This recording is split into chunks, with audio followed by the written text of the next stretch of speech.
What's up, guys? I wanted to pop in for a second and talk to you guys about the other part of our biological contaminants. Yesterday I posted a video on different types of bacteria, which is a biological contaminant, but we didn't talk about viruses, fungi and mold, and toxins. Okay, those are all still biological contaminants. They're just broken up into different categories. It's important to remember that bacteria and viruses are two different things. Bacteria is going to be E. coli, Shigella, Salmonella, Staph. All those are types of bacteria. And those you can cook out of food. That's why it's important to make sure that you're not serving raw chicken, that you're serving chicken that's fully done.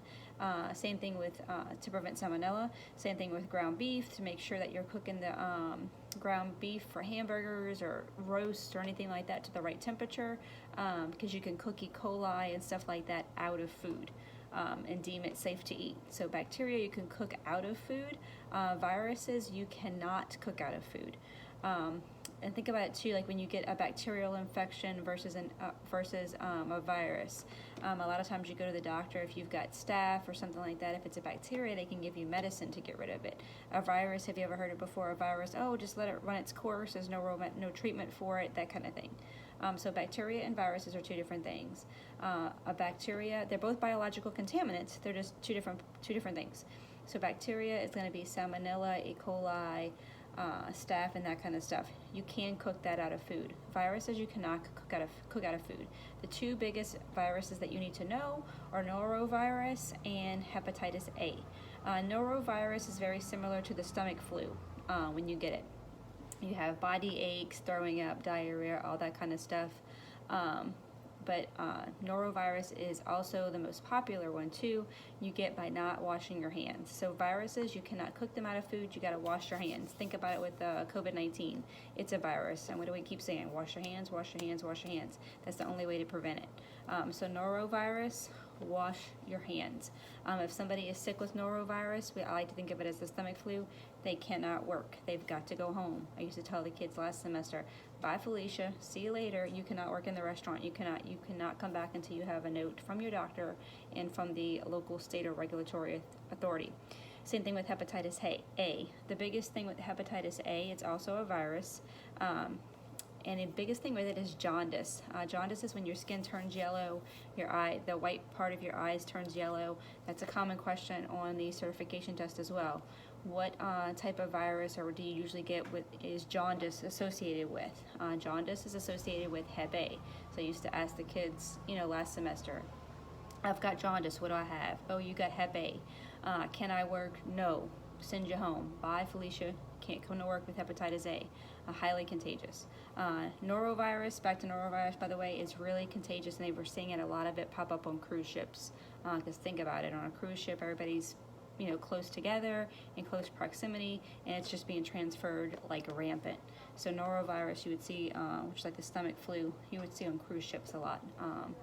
Because you need to wash your hands. Wash your hands, wash your hands, wash your hands. Think about it too, on cruise ships they have a lot of buffets, and so people were touching stuff and that kind of stuff and not washing their hands. It's gross.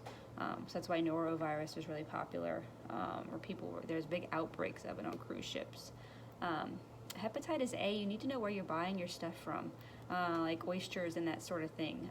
Make sure you're buying your stuff from a reputable supplier. If not, it could be infected with Hep A. And also wash your hands too. So that's with viruses. Viruses is Hep A and norovirus. Make sure you remember jaundice goes with hepatitis A. As far as fungi are going to be like mushrooms and that kind of stuff. They can be poisonous. Biggest thing with that is, again, know where you're getting. If you serve a lot of mushrooms in your restaurant or something like that, know where you're getting them from. Get them from a reputable supplier. Same thing with toxins. A lot of toxins you find in fish, like grouper, amberjack, puffer fish, which is considered a delicacy sometimes. Those carry around a lot of toxins in them. Toxins can be deadly to humans if we ingest them. So toxins usually, they come a lot with fish. Again, make sure, how do you prevent people from getting sick by toxins and getting a foodborne illness from a toxin? Know where you're getting your stuff from. If you're running a seafood place or a fish house where you serve a lot of fried fish and that kind of stuff, know where you're buying your fish from. Don't get them from just anybody and everybody. Have a reputable supplier and know where you're getting your stuff from. So that's the last part of the biological contaminants, is viruses, fungi, and toxins. So fungi and toxins, know where you're getting your stuff from, buy them from a reputable source before you serve it to anybody. Viruses, wash your hands, wash your hands, wash your hands. You cannot cook a virus out of food. You have to have good personal hygiene and make sure your employees are washing their hands. If they do have norovirus or Hep A, they cannot come to work. They have to go home. You have to exclude them from the restaurant. Same thing with bacteria, salmonella, salmonella typhi, all that kind of stuff. They cannot work either. They have to go home because they could get other people infected. If you have any questions, let me know, and I hope to see you guys soon.